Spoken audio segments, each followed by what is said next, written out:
আজিৰ সংবাদমেল দিয়াৰ উদ্দেশ্যটো হ'ল যে শক্তিখণ্ডত বৰ্তমান যি আদানীৰ আগ্ৰাসন এই আদানী আগ্ৰাসনৰ বাবে শক্তিখণ্ডত কৰ্মৰত যিসকল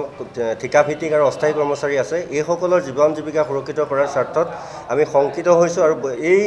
আমাৰ যিখিনি দাবী আছিল এই দাবীখিনি মুখ্যমন্ত্ৰী মহোদয়ক বহুবাৰ আবেদন নিবেদন কৰাৰ স্বত্তেও যেনে ধৰণৰ সা সুবিধা পাবলগীয়া আছিল আজি তাৰিখত আমি পোৱা নাই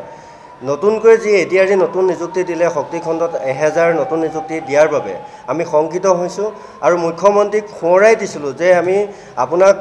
বহুতবাৰ অসমৰ প্ৰায়বিলাক জিলাতে আমি আপোনাক আমাৰ যিসমূহ দাবী আছিলে স্পষ্টভাৱে জনাইছিলোঁ আৰু আপুনি আমাক কথা দিছিলে যে এতিয়াৰ পৰা নতুন নিযুক্তি হোৱাৰ আগতে তহঁতৰ কিবা এটা ব্যৱস্থা কৰিম কিন্তু আজি কুপতি সেইটো হৈ নুঠিল শেহতীয়াকৈ মুখ্যমন্ত্ৰী আমাক লোকসেৱা আৰোগ্য যোজনা আমাক যি স্বাস্থ্য বীমা আঁচনি আমাক দিছে তেওঁবাবে সেইবাবে আমি মুখ্যমন্ত্ৰীক ধন্যবাদ জনাইছোঁ লগতে যোৱা 22 জুন 2025 তাৰিখে অসম কেবিনেটত যি সিদ্ধান্ত হৈছিল যে আপোন ঘৰ আপোন বাহনৰ শক্তিখণ্ডৰ 3টা কৰ্মচাৰী ঠিকাভিত্তিক কৰ্মচাৰী পাব আজি 6 মাহ উকলি যোৱাৰ পাছতো এইসমূহ দিবৰ বাবে বিভাগীয় ঊৰ্ধ্বতম কৰ্তৃপক্ষই যেনে ধৰণৰ পদক্ষেপ ল'ব লাগিছিল তেনে ধৰণে হোৱা নাই আমি খুব লেহেমীয়া গতিৰে চলি আছে যদি এই লেহেমীয়া গতিৰে চলি থাকে আমি অনুমান কৰিছোঁ যে এইখন চৰকাৰৰ যি আমাৰ 26ত যি ইলেকশ্যন হ'ব সেই ইলেকশ্যন পাৰ হৈ যাব কিন্তু আমি পাবলগীয়া সা সুবিধা আমি নাপাম সেয়েহে আৰু এটা কথা যে অসমৰ শক্তিখণ্ডত এপিডিচিএল কৰ্তৃপক্ষই 5233 গৰাকী অস্থায়ী কৰ্মচাৰী ঘোষণা আছে বুলি ঘোষণা কৰাৰ পাছতো 4351 গৰাকী কৰ্মচাৰীকে বৰ্তমান এই ফিক্স পে বা কন্ট্ৰেকচুৱেল কৰ্মচাৰীলৈ কনভাৰ্ট কৰিলে এতিয়াও 882 গৰাকী কৰ্মচাৰী বৰ্তমানো এই ফিক্স পে তালিকাত নাম অহা নাই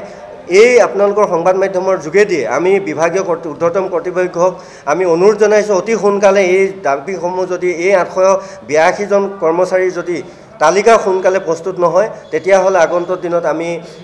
আমাৰ যিসমূহ দাবী আছে এই দাবীসমূহ লৈ অহা 15 ডিচেম্বৰৰ ভিতৰত পাবলগীয়া সা সুবিধা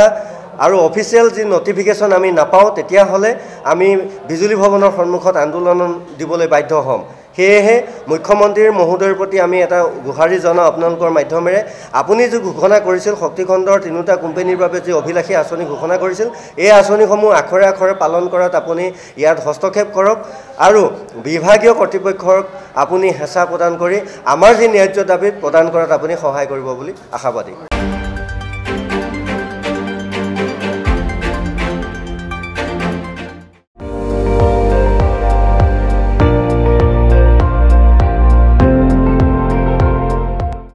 আপুনি চাই আছে ND24